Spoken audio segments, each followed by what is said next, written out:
नमस्कार। कैसे हैं आप लोग। आज हम लोग औसत का तीसरा वीडियो देखेंगे और बिना किसी अतिरिक्त भूमिका बनाए सीधे हम लोग क्वेश्चन पे ही चलते हैं। और मुझे आशा ही नहीं पूर्ण विश्वास है कि हमारे वीडियो को बहुत मन से आप देख रहे होंगे और लाइक शेयर भी कर रहे होंगे और मेहनत भी कर रहे होंगे, क्योंकि जैसा कि आपको पता है हम लोग भी बहुत मेहनत करके आप लोगों के लिए ये वीडियो लेकर आते हैं और पढ़ाते हैं, ताकि आपको जो है वो कोई परेशानी का सामना ना करना पड़े। तो चलिए, आज औसत का आज तीसरा वीडियो है, तीसरी क्लास है आज है। देखिए कुछ क्वेश्चंस आज हैं और आज वाले क्वेश्चन भी अच्छे हैं। देखिए, पहला क्वेश्चन है कि 25 संख्याओं का जो औसत है वो 48.2 है। यदि पहली 10 संख्याओं का औसत 47 है और अंतिम 12 संख्याओं का औसत 49 है और दो संख्याएं इन्होंने और जोड़ दी हैं और कहा है कि इनमें जो शेष संख्याएं का जो औसत है वो ज्ञात कीजिए। ठीक है, आप मेरे साथ करिए। पहली बेसिक तरीके से हम लोग करेंगे। पहला हमारा काम क्या रहेगा, पहला हमारा काम क्या रहेगा कि आप जो है,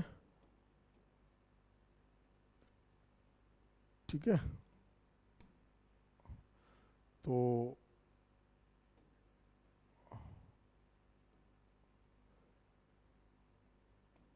ठीक है, चलिए हम लोग करते हैं उसको। और देखिए, पहला हमारा काम क्या है, इसका सॉल्यूशन देखिए। पहला इसका काम क्या है, पहला काम है आपका कि 25 का इंटू, आप ये देखेंगे कि 25 संख्याओं का कुल योग कितना है। तो 25 आप इंटू करेंगे 48.2 और यहाँ पे आप देखेंगे गुणा करेंगे तो कर लीजिए इसमें। तो क्या 25 दूनी 50, कैरी 5, 25 अट्ठे 2 है और 5 205, यानी 5 कैरी कितना है 20 और 25 चौको 100 120, यानी 120। इसका मतलब ये आपका आ गया है 1205। कह रहे हैं पहली 10 संख्याओं का औसत। तो सीधी बात है कि 10 संख्याओं का औसत दे रखा है 47, तो 10 संख्याओं का योग हो जाएगा 470 और अंतिम 12 संख्याओं का 49 है। तो 12 इंटू क्या होगा 49, तो आप इसको गुणा करेंगे तो क्या होगा 12 नम्मा 108 और 12 चौको 48 और 10 58, ठीक है 588। इन दोनों को जोड़ेंगे तो जोड़ के कितना हो रहा है 8, 8 7 15 की 5, हासिल लगी 1, यानी 1058। ठीक है, 1058 हम लोग 1058 इसमें से घटा देंगे तो शेष संख्या निकल के आएंगी। यानी कि शेष संख्याओं का योग निकालने के लिए क्या करेंगे कि 1205 में से 1058 जब माइनस करेंगे तो क्या आएगा, देखिए 15 में से 8 गए आपका 7, यहाँ आपका 9, 9 में से 5 गए 4, यहाँ आपका क्या बचा है, यहाँ आपका बचा 1, तो ये आपका हो जाएगा 147। प्यारे बच्चों, आपको पता है कि जो शेष संख्याओं का योग है वो हमने निकाल लिया है आपका 147। अब फाइनल आंसर देखिए।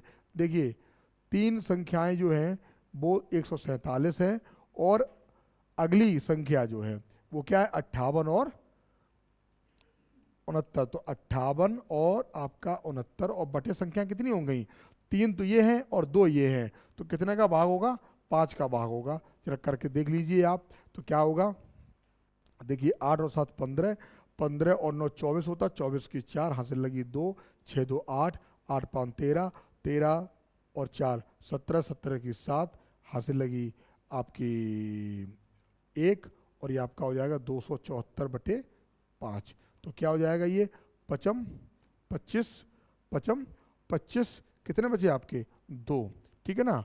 तो 5 चौकू 20 और 5 अट्ठे 40, 54.8, यानी कि आपका जो दूसरा ऑप्शन है वो बिल्कुल आपका सही है। ठीक है, आसान था, केवल गुणा था, कर दिया गया। आप आराम से इसको कर लेना। ठीक है, आगे देखिए। देखिए अगला क्वेश्चन आप करने का प्रयास करिए। कह रहे हैं कि दो संख्याओं का औसत 46 है, एक तीसरी संख्याओं को मिलाने पर तीनों संख्याओं का संयुक्त औसत 43 हो जाता है, तीसरी संख्या ज्ञात कीजिए। बहुत आसान है, आप अटेम्प्ट कीजिए, इसको करिए। देखिए, दो संख्याओं का औसत कितना हो जाएगा, दो संख्याओं का 2 गुणे 46, 46 दूनी आपका हो जाएगा 92। क्या हो जाएगा 46 दूनी 92। तीसरी संख्या अगर मिल गई है तो 3 गुणे कितना हो जाएगा 43, 3 त्रिका 9, 3 त्रिका 9, 4 तिये 12, 123, ठीक है ना। अब देखो इसमें से ये घटाएंगे तो देखिए कितना बचा 23 और 3 त्रिका 3 त्रिका या 9 होगा, ठीक है 9, तो कितना होगा 9 और 8 कितने होते हैं 17 यानी 37, इसका आंसर कितना हो जाएगा 37, यानी तीसरा ऑप्शन आपका बिल्कुल सही हो जाएगा, ठीक है। आगे देखिए, आगे पिछले 12 महीनों के दौरान सुनिधि ने औसतन 6,250 रुपये प्रति माह की कमाई की।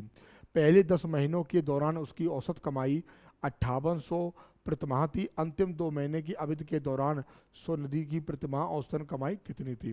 केवल कुछ नहीं गणना है, क्या करेंगे पहले आप ये करेंगे कि आप 12 का गुणा 12 का इंटू पहले आप करेंगे 6,250 में, ठीक है ना।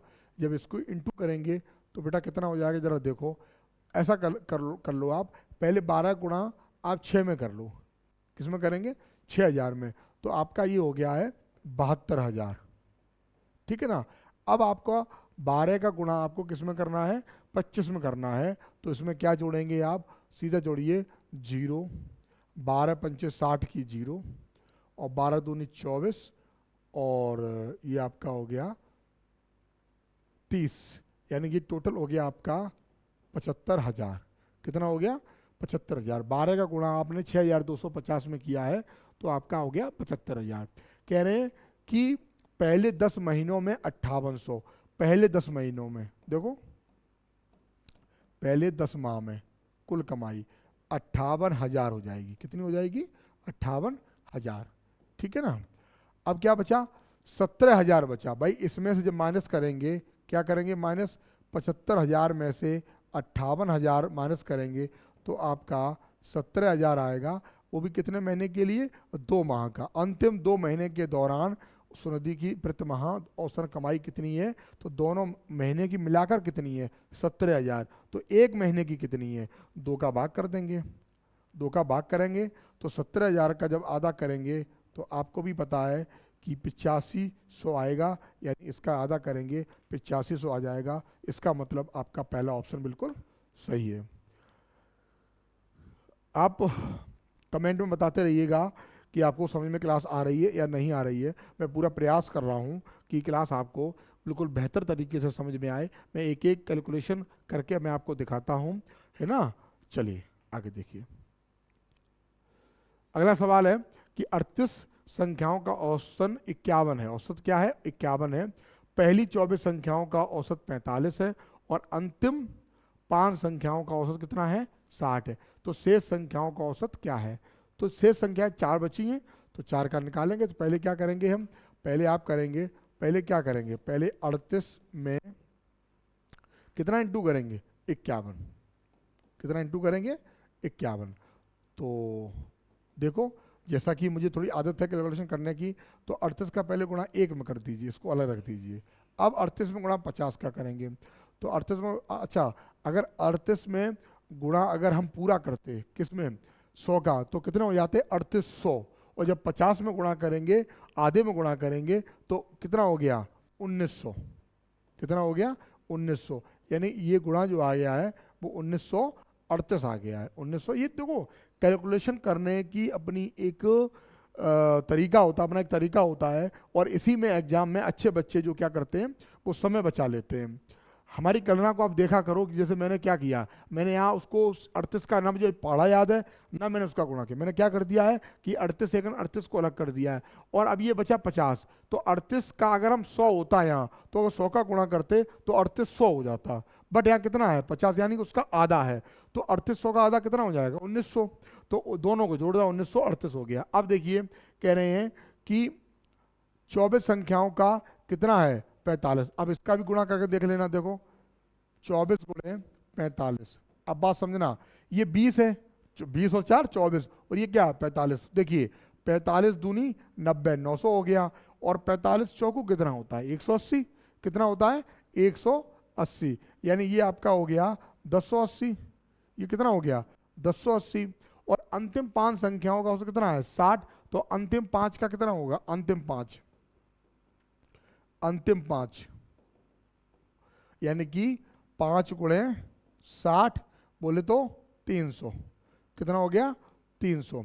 तो देखो ये कितना टोटल कितना हो गया, ये हो गया आपका 1380, कितना हो गया ये 1380 हो गया है, यानी 31 का हो गया 1380, टोटल का 51 का 38 का कितना है 1938। तो जो 31 का 24 और 5 कितने हुए 29, यानी कि 9 संख्याएं बची, कितनी बची 9। तो हम 9 के लिए क्या करेंगे, 9 के लिए क्या करेंगे, हम कह सकते हैं कि शेष संख्याओं का योग, शेष संख्याओं का जब योग की बात करेंगे तो क्या करेंगे 1938 में से कितना घटा देंगे 1380, जब माइनस करेंगे तो देखो 8, यहां कितना 13, 13 में से 8 गई 5, यहां कितना बचा, ये आपका बचा 8, 8 में यानी 558, और किससे भाग देंगे आप 9 से देंगे, तो क्या आएगा देखो 9 छक्के 54 और 9 दूनी 18, 62 ऑप्शन आपका बिल्कुल सही है, 62 आपका ऑप्शन बिल्कुल सही आएगा। क्या मेरी बात आप समझ पा रहे हैं, मैंने जो आपसे बोला है कि 38 संख्याओं का 38 का इंटू मैंने 51 में किया और ये गुणा 1938 आया। 24 की बात उन्होंने की है तो 24 इंटू 45 किया 1080 आया, और 5 इंटू 60 किया 300 आया, इन दोनों को ऐड कर दिया और इसमें से घटा दिया, तो शेष 9 संख्याओं को औसत 9 संख्याओं के योग निकल के आया 558, और ये औसत निकालने के लिए कि 558 में हमने 9 से भाग कर दिया और आपका 62 आ गया। ठीक है, आगे देखिए, आगे देखेंगे 5 क्रमांकित प्राकृतिक संख्याओं का औसत 12 है, यदि अगली 2 प्राकृतिक संख्याओं को भी सम्मिलित कर लिया जाए तो 7 संख्याओं का औसत क्या है। देखो मैं इसको 2 तरीके से कर रहा हूं, पहला तरीका क्या है आपको पता है, 5 क्रमांक संख्याओं प्राकृतिक संख्याओं का कितना है 12, तो इसका मतलब जो 12 है वो बीच की संख्या रही होगी, यानी जो औसत है तो ये बीच की संख्या रही होगी 12, तो 2 संख्याएं इधर होंगी 2 संख्याएं आगे होंगी, इससे एक पहली संख्या कौन सी होगी 11, उससे पहले क्या होगी 10, 12 के बाद क्या होगी 13, इसके बाद क्या होगी आपकी 14। उन्होंने बोला है कि यदि अगली 2 प्राकृतिक संख्याओं को शामिल कर लिया जाए, यानी कि शामिल 15 हो गई और 16 हो गई, अगर इस समय अगर बात करें तो संख्याएं 7 हो गई, इसका मतलब अब इनका जो औसत आएगा वो कितना हो जाएगा 13, तो कितना औसत हो जाएगा 13, यानी 1 की वृद्धि हो जाएगी, कितने की वृद्धि हो जाएगी 1 की वृद्धि हो जाएगी। ठीक है ना, आसान था तो हो गया, कोई इसमें दूसरा तरीका हम ये कह सकते हैं, अगला सवाल आएगा इसी बेस पे, अगला सवाल आएगा तब आपको हम एक और तरीका इसका बताएंगे तो आपको बेहतर समझ में आ जाएगा। अभी केवल आप इतना समझो कि जो औसत था 5 संख्याओं का जो 12 था, यानी 12 जो संख्या थी वो बीचों बीच वाली संख्या 12 थी, तो कह रहे अगली 2 संख्या और यानी हमने 15वीं और 16वीं और 16 अगली जोड़ ली, तो जो अगला औसत आ गया तो 13 आ गया, वही पूछा था कि 7 संख्याओं का औसत कितना होगा 13 हो जाएगा। ठीक है, आगे देखिए, अगला क्वेश्चन है, एक बल्लेबाज अपनी 12वीं पारी में 84 रन बनाता है, जिससे उसके प्रति पारी औसत स्कोर में 4 रन की वृद्धि हो जाती है, 12वीं पारी के बाद बल्लेबाज का प्रति पारी औसत स्कोर कितना है। देखिए इसके 2 तरीके आपको बताएंगे, एक तरीका तो आपका बेसिक तरीका, कौन सा बेसिक तरीका, बेसिक तरीका क्या है कि 12वीं पारी में उसने 84 रन बनाए, यानी 11वीं पारी तक जो उसका एवरेज होगा क्या वो x होगा, कितना होगा x। 11वीं पारी तक कुल रन की अगर बात करेंगे तो 11x हो जाएंगे, बोलो कह सकते हैं हम कि 11वीं पारी तक कुल रन कितने हो गए 11x, और 12वीं पारी खिली तो कितने रन बन गए 84, टोटल संख्या कितनी हो गई 12, कितनी हो गई 12, और औसत में कितने की वृद्धि हो गई है 4 की वृद्धि हो गई। इसका मतलब आप x प्लस पहले कितना था x, अब कितना हो गया 4, तो क्या आपने किया बात समझना, 11x 12 का इंटू उधर करेंगे तो इधर ले आएंगे तो माइनस का 12x 12 चौकू 48 और ये वाला इधर जाएगा तो माइनस का 84।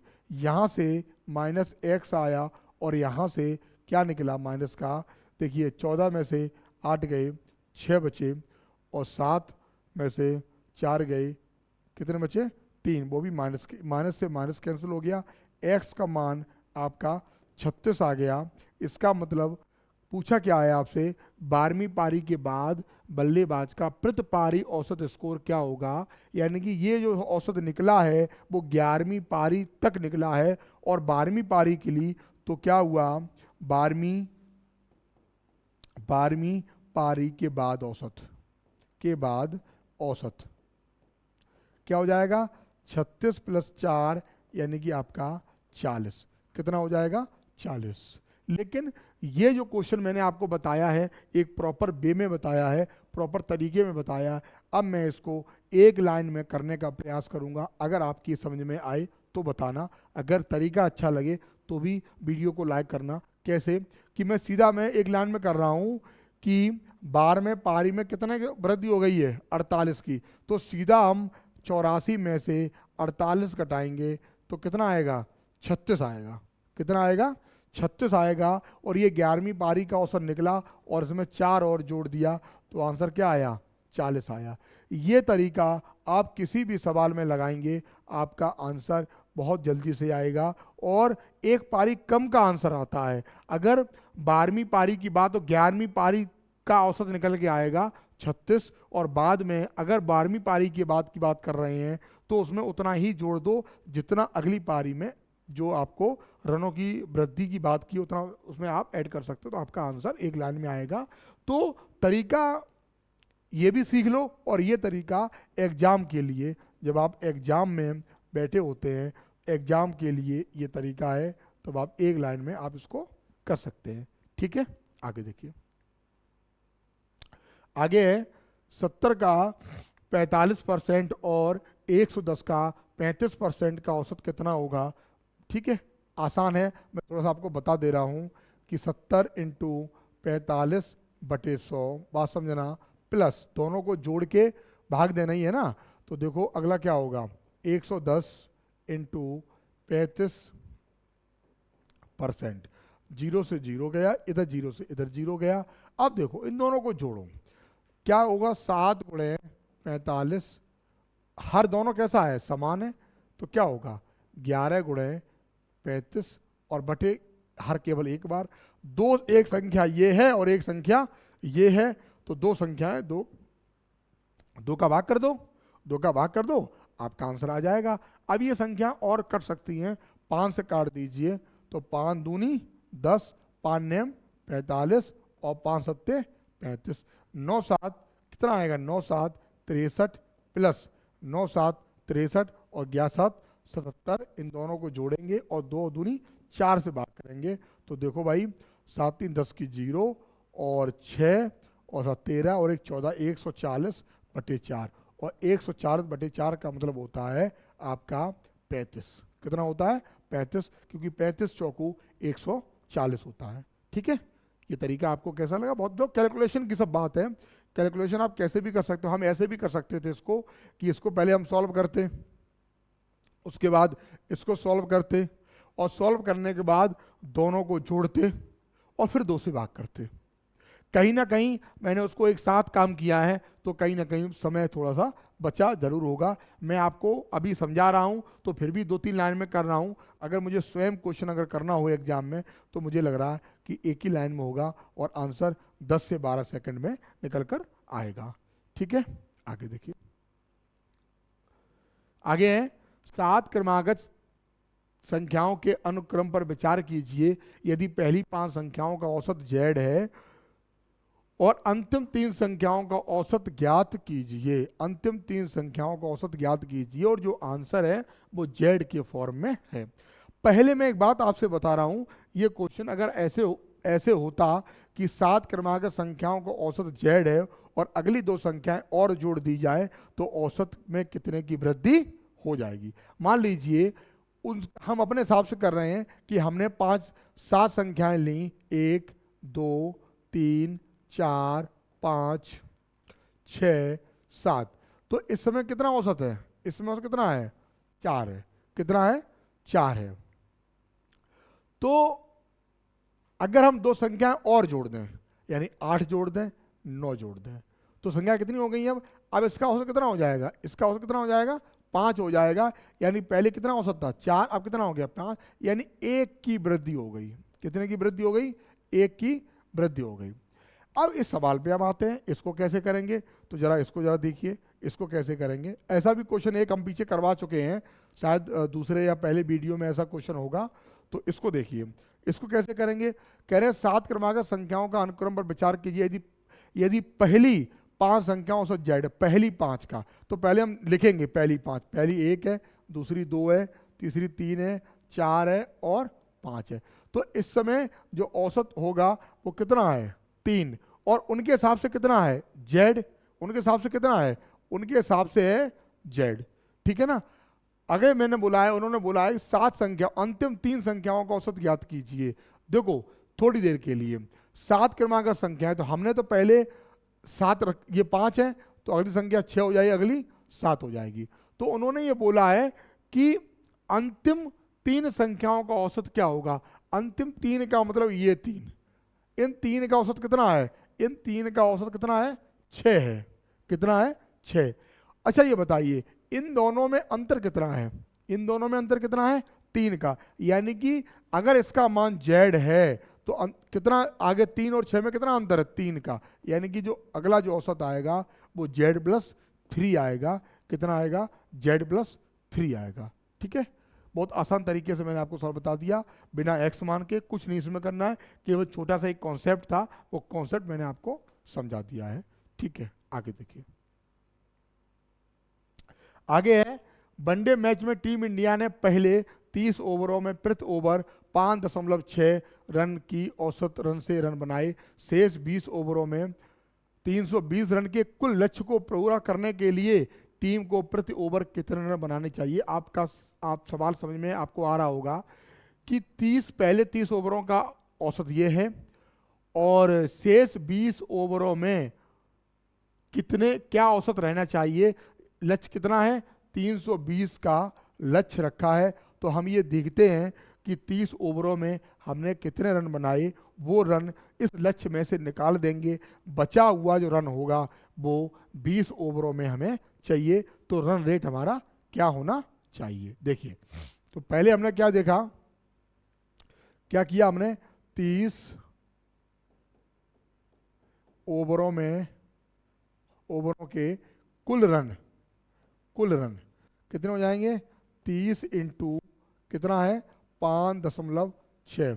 देखिए 6 3 18 और 6 318 हो जाएगा। कितना हो जाएगा, 318। ठीक है ना, आप गुणा करके देख लेना। मैंने गुणा कैसे किया है, ये 5 है तो 30 का गुणा 5 में किया तो 300 आया, और 30 का गुणा 6 में किया, 6 3 18 18 आ गया, तो 318 हो गया। अब कुछ गलती हुई है शायद, ऐसा मुझे लग रहा है, 5 नहीं, सॉरी गलत हो गया, 5 या 15, यानी ये जो है आपका, ये क्या हो जाएगा, ये 150 हो जाएगा। कितना हो जाएगा, 150 प्लस 6 ये 18 हो जाएगा। यानी कि ये हो जाएगा आपका 168। कितना हो जाएगा, ये 168। अब देखिए टोटल लक्ष्य कितना था, 320। 320 में से आप 168 घटाएंगे तो क्या पाएंगे, देखिए 10 में से 8 गए, आपका 2 बचा, 11 में से 6 गए, आपका कितना आया, 5, या 2 में, यानी 152।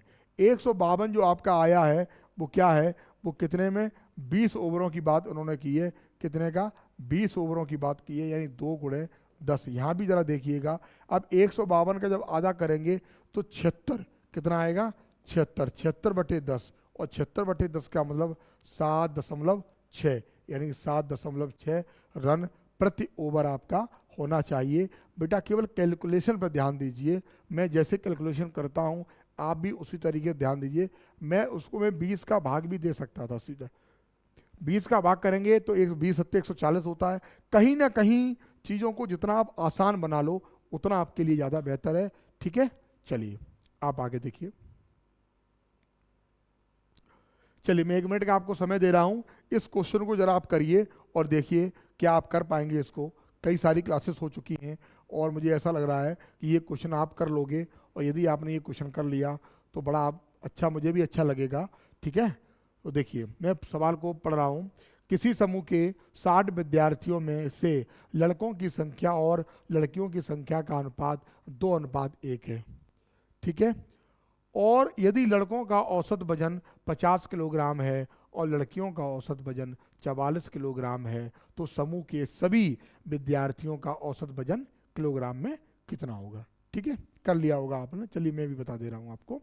देखिए लड़कों और लड़कियों का संख्या का अनुपात कितना है, 2:1 है। अगर हम टोटल की बात करें, टोटल अगर बात करें कि टोटल है कितने, टोटल अनुपात में कितना है, 3। कितना है, 2 और 1 3, और 3 बराबर क्या दे रखा है आपका, 60। तो 1 बराबर क्या दे रखा है, 20, यानी 1 यूनिट बराबर 20 हो गया। इसका मतलब क्या हुआ कि जो लड़के हैं, लड़के कितने हैं, 40 यूनिट। कितने हैं, 40 यूनिट। और लड़कियां जो लड़कियां हैं वो कितनी हैं, 20 यूनिट। कितनी है, 20 यूनिट।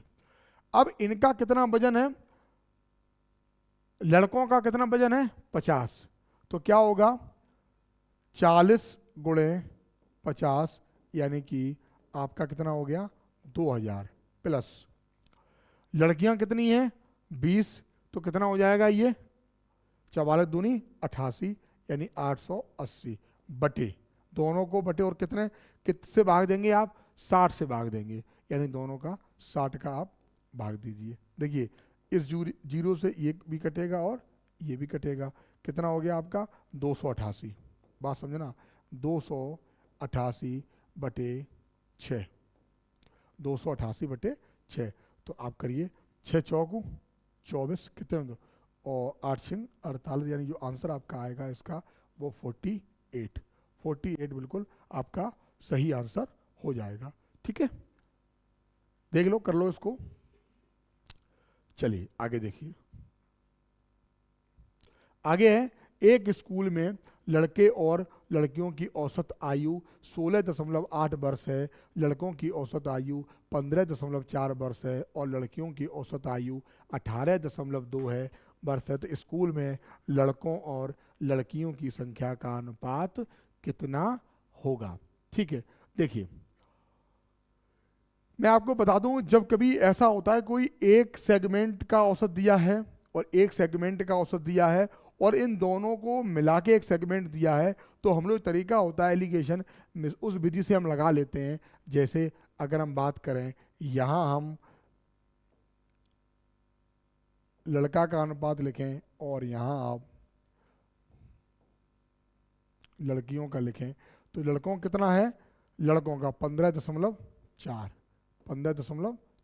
लड़कियों कितना है 18.2, और टोटल कितना है, टोटल आपका है 16.8।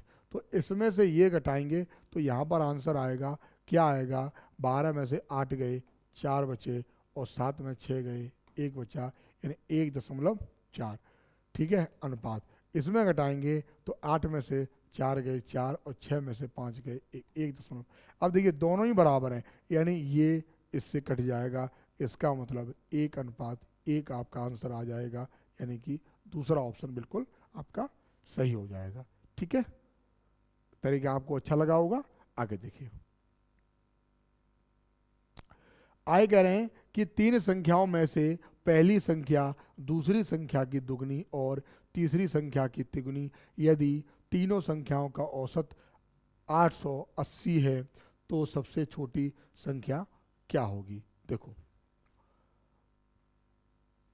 यहां आप क्या करेंगे, पहली दूसरी और तीसरी, जैसा बोलेगा हम वैसा करेंगे। 3 संख्याओं में से पहली संख्या दूसरी की दुगनी, पहली संख्या जो है दूसरी की दुगनी, यानी ये x है तो कितनी हो जाएगी ये 2x। अब देखो आगे, और तीसरी संख्या की तिगुनी, तीसरी संख्या की तिगुनी कौन है, ये है, तो ये इसकी एक तिहाई हो जाएगी, यानी ये जो संख्या होगी वो आपकी 2x/3 हो जाएगी। तो आप रेशियो निकाल लीजिए नया, तो 3 का इंटू करिए, क्या आ जाएगा 6x, ये आ जाएगा आपका 3x, और ये हो जाएगा आपका 2x। आपने ये मान लिया। अब देखिए तीनों संख्याओं का औसत कितना है 880। आपको पता है औसत क्या होता है, औसत होता है योग बराबर क्या होता है, यानी 880 गुणे 3, क्या होगा 3। अगर नीचे 3 होगा, 3 कहाँ जाएगा, ये अपोजिट में जाएगा, ये क्या हो गए आपके 3 हो गए। अब देखिए उसके बाद क्या करेंगे आप, 6 3 9 और 2 11, 11x बराबर कितना हो जाएगा आपका 880 गुणे 3, 11 8 88, कितना हो गया आपका x का मान कितना हो गया 240। जब x का मान 240 हो गया है, पूछा क्या है सबसे छोटी संख्या कौन सी है, सबसे छोटी संख्या आपकी 24 दूनी 48, यानी 480। सबसे छोटी तीसरी संख्या होगी, सबसे छोटी जो होगी वो तीसरी संख्या होगी, जो कि कितनी होगी आपकी 480, 2 का गुणा किया है तो 480 आपका हो जाएगा। सवाल को दोबारा फिर देख लो, जैसा कि बोला था कि पहली संख्या दूसरी की दुगनी है, या इस रेशियो, इसको इस रेशियो में देखो, इसमें देखो यहाँ पर पहली संख्या दूसरी की दुगनी है, अगर ये 3x है तो ये कितनी है 6x, तथा तीसरी की तिगुनी है, ये 2x है तो ये कितनी होगी, ये तिगुनी का 6x होगा। बस बाकी का जो जैसा कि दिया है वैसा हमने उसको कर दिया है। ये 3 का गुणा क्यों किया है, क्योंकि 3 का ये औसत दे रखा था, तो औसत में अगर योग निकालना होता है तो जितने जितने का औसत होता है उतनी संख्या का गुणा करना होता है। ठीक है, आगे देखिए बच्चों, हमारी क्लास में फालतू की न बात होती है और लगातार एक ही फोकस होता है कि अधिक से अधिक समय में, जितना भी समय आप लोगों को दे रहे हैं उसमें सवाल जितने अधिक हो सकते हैं उतने अधिक कराने का प्रयास मैं करता हूं। और फालतू का मोटिवेशन, फालतू की बातें, ये सब बहुत ज़्यादा बच्चों के लिए बोरिंग हो जाती हैं, क्योंकि आजकल बच्चे खुद में मोटिवेट जो रहेगा वही पढ़ेगा। ठीक है, बहुत ज़्यादा मोटिवेशन देने की कोई आवश्यकता नहीं है। समय समय पर आप मोटिवेशन वैसे भी होते रहते हैं, तमाम सोशल मीडिया पे रील्स चलती रहती हैं मोटिवेशन के लिए, वही आपके लिए पर्याप्त है और आप उसी से मोटिवेशन आपको स्वयं से लेना चाहिए, किसी दूसरे के कहने से। आप 1 दिन या 2 दिन मोटिवेट हो सकते हैं, बट जब तक आपको स्वयं के अंदर जुनून नहीं आएगा तब तक आप मोटिवेशन आपको खुद नहीं मिलेगा। अगर आपने ये ठान लिया है कि 2025 में मुझे सरकारी नौकरी चाहिए, तो आप खुद में ही मोटिवेट आप रहिए कि 2025, आप मार्च का महीना शुरू हो गया है, 2 महीने हमारे निकल गए हैं, 2 महीने का मतलब लगभग 60 दिन निकल गए हैं मेरे पास, अब केवल लगभग 300 दिन बचे हैं। तो उस 300 दिन में 305 दिन में हम क्या कर सकते हैं और कितना हमारा 2 महीने में हमने कितना अचीव किया है, और बचे हुए 305 दिन में हम और क्या कर सकते हैं। उसमें कई और चीज़ें बर्बाद, आपकी समय बर्बाद होता है। तो आप अपना जितना जो भी समय होता है पूरा समय आप पढ़ाई पर लगा दीजिए, ये समय कभी दोबारा लौट कर नहीं आएगा। फिर आप चाहेंगे भी कि नहीं अब हम मौका हमें मिल जाए तो हम अच्छी तैयारी करेंगे, एक बार मौका जाने के बाद दोबारा मौका नहीं मिलता है। जब कोई चीज़, अगर लकड़ी को हम जलाएंगे राख बन जाएगी, उस राख से दोबारा लकड़ी नहीं बन सकती है। तो जो समय बर्बाद हो गया एक बार, वो समय दोबारा लौटकर नहीं आएगा। इसलिए प्यारे बच्चों, आप बिल्कुल एक फोकस करिए और केवल पढ़ाई एक ऐसी चीज़ है जो आपकी तकदीर बदल सकती है, जज्बात बदल जाएंगे, लोगों के देखने के नज़रिया बदल जाएंगे आपके प्रति।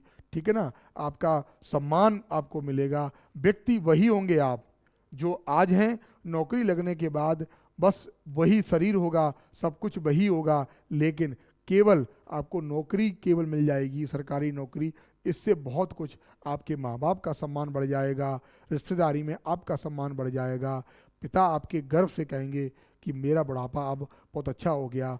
और जब वो गांव में किसी अच्छे लोगों में जब बैठेंगे तो वो भी जो है सीना तान के बैठेंगे कि मेरा भी बच्चा जो है सरकारी नौकरी कर रहा है। ठीक है प्यारे बच्चों, इस चीज़ को ध्यान में रखिएगा और आगे देखिए। हम लोग चलते हैं 13वें सवाल पर। P plus Q, P Q और R का औसत वजन कितना है? 58 किलोग्राम है। हम कह सकते हैं, क्या कह सकते हैं कि P plus Q plus R तीनों का कुल वजन कितना होगा?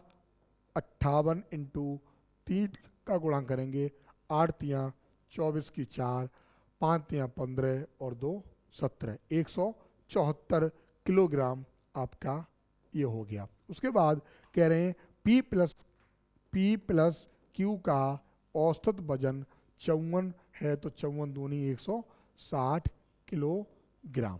उसके बाद उन्होंने कहा है कि Q प्लस R का औसत वजन, Q प्लस R का औसत वजन कितना है? 48 दूनी 96 किलोग्राम।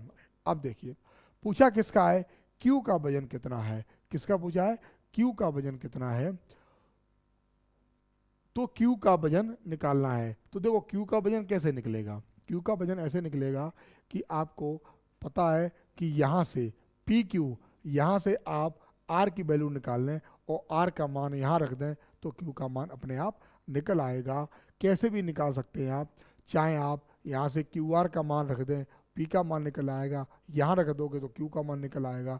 तो किसी भी विधि से आप निकालें, तो मुझे ऐसा लग रहा है कि QR का मान यहाँ रख दो, तो जब QR का मान यहाँ रख दोगे तो P बराबर कितना आ जाएगा?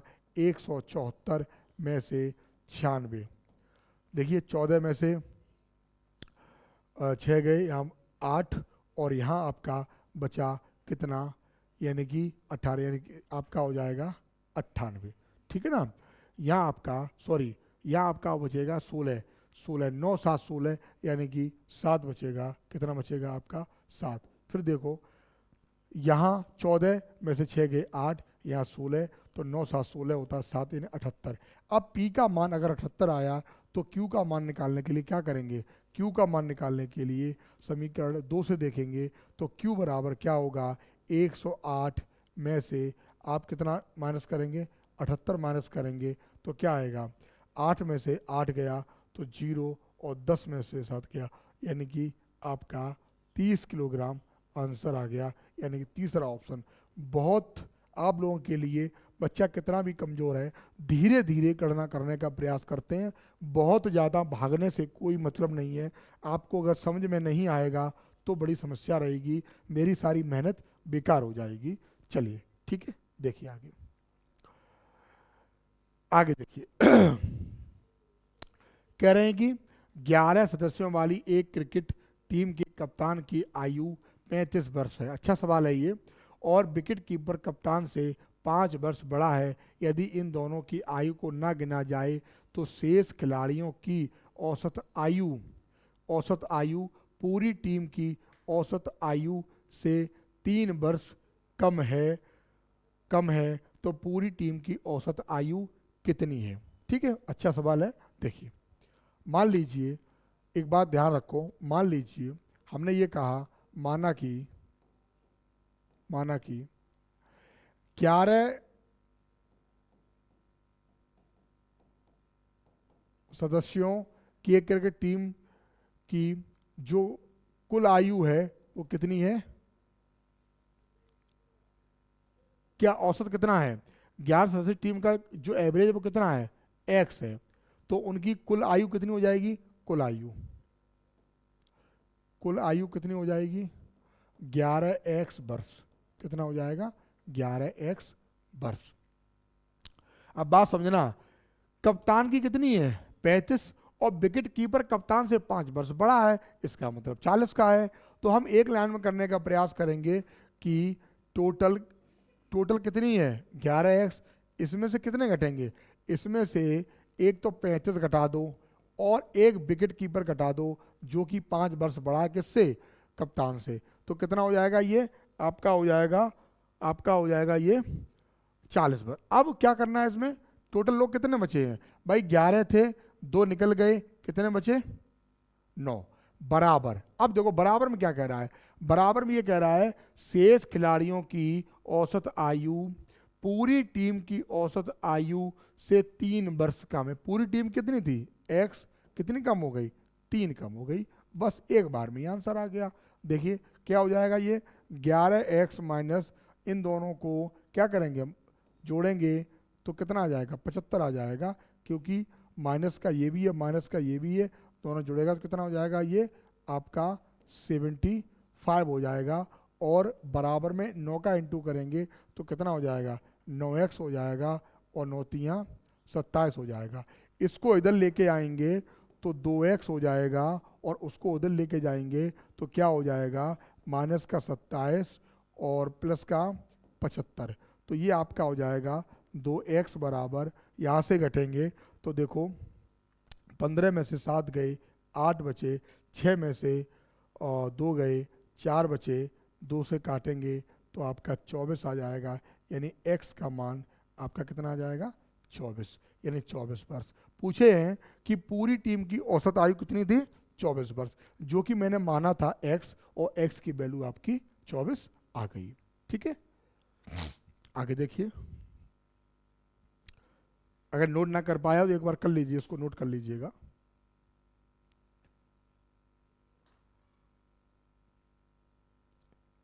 जब तक आप इसको रिवीजन नहीं करेंगे तब तक आपको जो है बहुत ज़्यादा लाभ नहीं मिलेगा। ठीक है, आगे देखिए, वर्तमान में 10वीं कक्षा के 20 छात्रों की औसत आयु 15.5 वर्ष है। कक्षा शिक्षक की वर्तमान आयु 47 वर्ष है। 5 वर्ष बाद छात्रों और कक्षा शिक्षक की औसत आयु क्या होगी। देखो आसान है, क्या आसान है आसान क्या है, जरा देखो, 20 छात्रों का कुल आयु क्या निकालेंगे, 15.5, तो क्या निकलेगी, देखो 20 पंचे 100 यानी 10 हो जाएगा, और 15 दूनी 30 यानी कि 310, कितनी हो जाएगी, 310। फिर देखो 15 दूनी 30 यानी 300, और 20 पंचे 100 यानी कि 10, 310 हो गया किसकी, 20 की। अब कह रहे हैं कि कक्षा शिक्षक की वर्तमान आयु कितनी है, 47 वर्ष है। 5 वर्ष बाद छात्रों और कक्षा शिक्षक की औसत आयु 5 वर्ष बाद। अच्छा सोच के देखो, अगर आप आज 10 वर्ष के हैं तो 5 साल कितने हो जाएंगे, 15 साल के हो जाएंगे, यानी 10 में 5 जोड़ेंगे। मान लीजिए आप नहीं हैं, आप हैं, आपके 2 भाई भी हैं। अगर वो 5 साल पहले अगर वो एक 10 का है, एक 15 का है, एक 20 का है, तो 5 साल बाद क्या हो जाएगा, सब में 5 5 5 जुड़ जाएंगे, यानी कि 15 का टोटल हमें जोड़ना पड़ेगा। इसी प्रकार टोटल मेंबर कितने हैं, 20 तो हो गए हैं आपके स्टूडेंट, और 21 में जो आपके हो गए हैं वो हो गए हैं शिक्षक। तो हम देखते हैं कि 5 वर्ष बाद की बात करते हैं, तो 5 वर्ष बाद की बात करते हैं तो देखो कैसे, 310 ये तो आपका वर्तमान है। ठीक, अब 20 लोग हैं, कितने लोग हैं, 20 लोग हैं, और 20 पंचे 100 यानी कि ये तो आपका हो गया 5 साल बाद टोटल। अब शिक्षक की बात आई, तो जब शिक्षक को शामिल किया गया था तब वो 47 वर्ष के थे, और 5 वर्ष बाद अब उनका कितना, 47 और 5 कितने हो जाएंगे, 52, कितना हो जाएगा, 52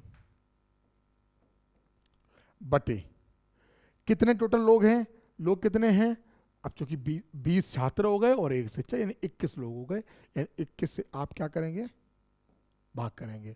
ठीक है ना, तो इसमें क्या करेंगे, कुछ नहीं करेंगे, 310 में आप 152 जोड़ेंगे और 21 से भाग देंगे।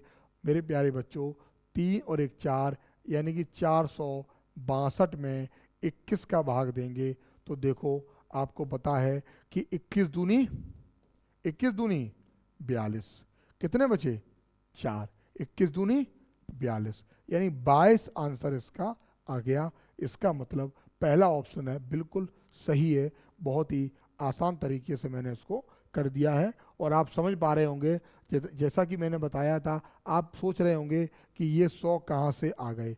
मैंने आपको बताया है कि अभी मान लीजिए मैं 4 लोग हैं किसी परिवार में, और वर्तमान में उनकी औसत आयु है, वो कुछ भी मान लो, अभी वो 10-10 साल के हैं, मान लो तो 10 लोग हैं, वो भी कितने साल के हैं, 10-10 लोग 10-10 वर्ष के हैं, और 5 साल बाद जाएंगे तो 5 साल, 5 इसमें भी ऐड होगा, 5 इसमें भी होगा और इसमें भी होगा और इसमें भी होगा, यानी टोटल कितना ऐड हो गया, 5, 10, 15 और 20, यानी 4 लोग थे तो 5 चौकू 20 ऐड हो गया। इसी प्रकार उसी आधार पर ये सवाल आपका हो गया है। ठीक है, आप आगे 16वां सवाल देखिए। बोले हैं कि एक संयुक्त परिवार में 9 बच्चों की औसत आयु का माध्य यानी कि जो एवरेज है वो 14 वर्ष है। उनके दादा और दादी की आयु क्रम से 71 वर्ष और 67 वर्ष है। बच्चों और दादा दादी की आयु का माध्य ज्ञात कीजिए। तो एक लाइन में आप करिए क्या कि 9 गुणे आप 14 करेंगे, 9 चौकू 36, 9 एक 9 3 12 यानी 126। अब देखिए मैं एक लाइन में करके दिखा रहा हूँ आपको, 126 प्लस ये तो आपके 9 बच्चे हो गए और 71 दादा और जो भी है दादी। अब टोटल कितने लोग हो गए हैं, 9 तो ये हैं, 10 और 11, ये आपका 11 का भाग करेंगे। अब देखिए इनको जोड़ेंगे, 7 एक 8, 8 से 14, 14 की 4 हासिल लगी 1, 6 7 7 14, 14 15 16, 16 की 6 हासिल लगी 1 यानी कि 264 बटे 11। तो क्या करेंगे, 11 दूनी 22, 11 दूनी 22, कितने बजे, 11 चौकू 44 यानी 24 आपका आंसर जो है बिल्कुल सही है। दूसरा वाला ऑप्शन बिल्कुल सही है। एक बात मैं आपको बता दूं, आप ये क्वेश्चन देख रहे हैं, ये कोई ऐसे क्वेश्चन नहीं है हमारे बनाए हुए नहीं है, ये पिछले सालों में 2021 से लेकर 22-23 में जो भी एग्जाम रेलवे ग्रुप डी के हुए हैं उन सारे क्वेश्चन आप चाहो तो ये मिलाकर देख लेना। अगर आपके पास कोई ऐसी बुक हो जिसमें इन पेपरों के क्वेश्चंस आपके पास हों तो एक बार आप चेक कर लेना, ये सारे क्वेश्चन वही है। मैंने यहाँ लिखा नहीं कि ये क्वेश्चन कब आया है, आगे मैं जो लेके आऊँगा तो उसमें आपको हिंट लिख के लाऊंगा कि ये क्वेश्चन कब आया है और कब कब आया है, किस सन में आया है और किस एग्जाम में आया है। ठीक है, ये सारे मैं क्वेश्चन करा रहा हूँ, वो रेलवे आरआरबी यानी ग्रुप डी एनटीपीसी के मिलाकर क्वेश्चन कराता हूँ। इसलिए आप बहुत इन क्वेश्चनों को बहुत महत्वपूर्ण समझें, ऐसा ना समझें कि इसमें कुछ पढ़ा नहीं है, कुछ लिखा नहीं है तो ये क्वेश्चन किसी में आया नहीं होगा। ठीक है, ये सारे क्वेश्चन बहुत अच्छे तरीके से मैं करवा रहा हूँ। और आप आगे देखिए, आगे बोले हैं कि 35 स्कूली विद्यार्थियों के एक समूह की आयु का माध्य 16 वर्ष है। एक 52 वर्षीय शिक्षक समूह में शामिल हो गया, विद्यार्थियों और शिक्षक की आयु का माध्य कितना होगा। देखिए बड़ा आसान तरीके से अगर मैं करता हूँ इसको तो एक बार में कर लीजिए, क्या कि 35 गुणे कितना 16 प्लस शिक्षक को शामिल कर लिया गया जिसकी उम्र कितनी है 52 साल। टोटल कितने लोग हो गए, 35 तो विद्यार्थी हैं, 52वां यानी 36वां ये शिक्षक आ गया, तो यानी कितने का भाग देंगे, 36 का भाग देंगे। अब आप इसको कर लीजिए, कैसे करेंगे, 4 से काटिए, 4 नेम 36, 4 चौकू 16 और 13 चौकू 52, 35 चौकू 140 होता है, 140 और 13 आपका 153 हो गया और बटे 9 करेंगे तो क्या होगा, 9 1 बटे 9। कहीं ना कहीं ऐसा लग रहा है कि मुझसे गलती हुई है नहीं, मुझे नहीं पता है। 9 1 9 कितने बचे यहाँ पर, 6, 9 7 63, बिल्कुल गलती नहीं हुई है, यानी कि जो 17 ऑप्शन है वो बिल्कुल सही है, यानी कि 17 वर्ष। कुछ था ही नहीं इसमें गलती होने के लिए। ये तरीका आपको लग रहा होगा ये कैसे हो जाता है, देखो भाई इनका आप गुणा करें, इसको जोड़ें, उसके बाद 36 का भाग दें। ठीक है, यही तो करना है। अब मेरे करने का तरीका ये कि भाई मैंने 36 का भाग इसमें भी जाएगा और उसमें भी जाएगा, तो मैंने यहाँ छोटा कर लिया थोड़ा सा, यानी 4 से कट रहा था, 4 चौकू 16 मतलब 4 कॉमन ले लिया यहाँ, तो 4 चौकू 16 और 13 चौकू 52, उस 4 से ये काट दिया। तरीका है, अपने गणना का तरीका है। तो मैं भी कह रहा हूँ आप भी इस तरीके को सीखिए तो उसमें आपका समय बचेगा। ठीक है, चलिए कोई बात नहीं, आगे देखिए। आगे देखिए, अरे इसमें तो ये बच्चों वाला क्वेश्चन है, यदि इसका तो आंसर तो तुरंत ही मार दीजिए आप। यदि 5 क्रमांक संख्याओं का योग कितना है 90, तो बीच वाली संख्या क्या, अरे बीच वाली संख्या मतलब औसत पूछा है, क्या करेंगे 90 में आप किसका भाग देंगे, 5 का भाग देंगे, क्या आएगा, 18 आएगा। ये तो सोचना ही नहीं था, है ना। गलती से सरल क्वेश्चन एग्जाम में कभी भी आया होगा, जिस सेट में आया होगा बच्चे तो बड़ा खुश हो गए होंगे, अरे इसमें क्या था। ठीक है, चलिए सेकंड लास्ट देखिए, सेकंड लास्ट है, बहुत अच्छा क्वेश्चन है, आगे आइए भाई।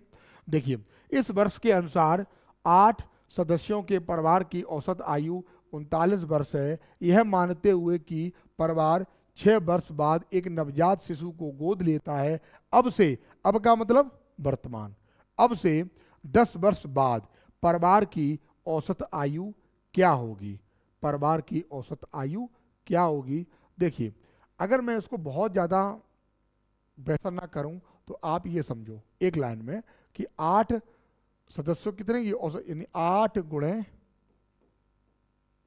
39 प्लस, अब देखो ये वर्तमान में कह रहे, देखो यह मानते हुए कि परिवार के 6 वर्ष बाद एक नवजात शिशु को गोद लिया गया, कितने वर्ष बाद, 6 वर्ष बाद, ठीक। और 10 वर्ष बाद का पूछा है, तो पहले हम ये बता दें कि 10 वर्ष की पूरी गणना कर लें। 10 वर्ष की गणना करेंगे तो 10 और 8 मेंबर हैं, मैंने अभी बताया आपको, तो इसमें कितने ऐड हो जाएंगे, 80 ऐड हो जाएंगे। और इसमें 4 इसलिए ऐड होंगे कि जो बच्चा है वो 6 साल बाद नवजात था, वो गोद लिया गया, तो यानी अब टोटल 10 में से बच्चा तो 4 साल का हुआ ना, पीछे से 6 साल बाद बच्चा लिया गया, ठीक है। तो बच्चे की जो आयु इसमें जुड़ी, बच्चा जो है 4 साल का होगा इस समय भी, तो क्या होगा, इसमें क्या करेंगे, 4 ऐड करेंगे, और टोटल जो मेंबर आपके हो गए हैं वो कितने हो गए हैं, 9 हो गए हैं। तो 9 का आप क्या करेंगे, भाग करेंगे। तो देखिए इसको आप गुणा कर लीजिए, क्योंकि इसमें कर नहीं रहा, कुछ कॉमन नहीं हो रहा, तो कोई वैसे थोड़ा बहुत हो सकता है, लेकिन उससे क्या कोई फर्क नहीं पड़ने वाला है। देखिए 9 8 72 की 2, 8 3 24, 24 और 7 31 होता है, यानी कि 312, ठीक है ना, प्लस 84, प्लस 84 और बटे 9। अब देखिए 4 और 2 6, 8 और 1 9, ठीक है ना, और ये क्या हुआ 396, 396। अब 9 देखिए, 9 चौक 36, कितना हुआ, 9 चौक 36, कितने बचे यहाँ 36, तो 39, यानी कि 3 9 चौक 36, यानी बहुत कुछ कटपट नहीं, सीधा आपका आ गया 44 वर्ष। फिर इसमें काटेंगे 9 चौक 36, 36 हो गया, कितने बचे 3, 9 चौक 36, यानी कि 44 वर्ष इसका आंसर आ गया, ठीक है। तो आगे देखिए, कुछ था ही नहीं इसमें, जैसा कि आप देख पाए, कुछ था ही नहीं, ठीक है ना, सीधा अब बस ये आप ये समझो, ये कैसे, ये 80 कैसे इसमें ऐड कर दिए गए। मैंने बार बार आपको कह रहा हूं कि 8 मेंबर थे, अब से यानी वर्तमान से वर्ष बाद की बात कर रहे हैं, तो 80 ऐसे हो जाएंगे, 8 मेंबर में प्रत्येक में 10 10 10 10, तो क्या हो जाएगा 80 की आपको वृद्धि होगी। और 6 साल बाद बच्चा लिया तो टोटल कितना हो गया है, तो ये बच्चा जो है 4 साल का हो गया होगा। और आज का अंतिम क्वेश्चन देखिए, इस वीडियो का अंतिम क्वेश्चन है कि 7 घंटे में 0.896 सेंटीमीटर बारिश दर्ज की गई, प्रति घंटे वर्षा की औसत मात्रा क्या हो गई। क्या ये क्वेश्चन आप नहीं कर पाओगे, करना क्या है इसमें, 7 का भाग ही तो देना है 7 एकन 7, और कितने बचे 1, यानी कि 7 दूनी 14, यानी तीसरा वाला ऑप्शन, यानी 1 2 1 2 में पहले एक ही ऑप्शन है आपका, तीसरा ऑप्शन बिल्कुल सही हो जाएगा। आज की क्लास पूरी हुई। लगातार जो बच्चे लोकल में हैं, हमारे यहाँ 3 मार्च CFS संस्थान पर 3 मार्च को एक बहुत ही बढ़िया बैच, यानी कि सुबह 9 बजे से 1 बजे के बीच में जो बच्चे ग्रुप डी, पुलिस, किसी भी कंपटीशन की तैयारी करना चाह रहे हैं, एक बार आप आकर संस्थान पर क्लास लेकर देखें, हमारी टीम को पहचानें और देखें कितनी हम लोग मेहनत करते हैं आप लोगों के लिए। आपको शायद उम्मीद नहीं होगी, ठीक है। आप जो है एक बार संस्थान पर भरोसा करें और अपना आके जो है रजिस्ट्रेशन कराकर क्लास लेकर देखें, आपको पता लग जाएगा। तब तक के लिए धन्यवाद। अगले वीडियो का आप इंतजार करिए, अगला वीडियो आपको कल मिल जाएगा और कल ही टॉपिक ये कंप्लीट हो जाएगा। 80 क्वेश्चन आपके जो है औसत में 60 क्वेश्चन हो चुके हैं, 3 वीडियो आपके हो चुके हैं, 1 वीडियो बचा है, वो भी आपका करा दिया जाएगा। तब तक के लिए धन्यवाद।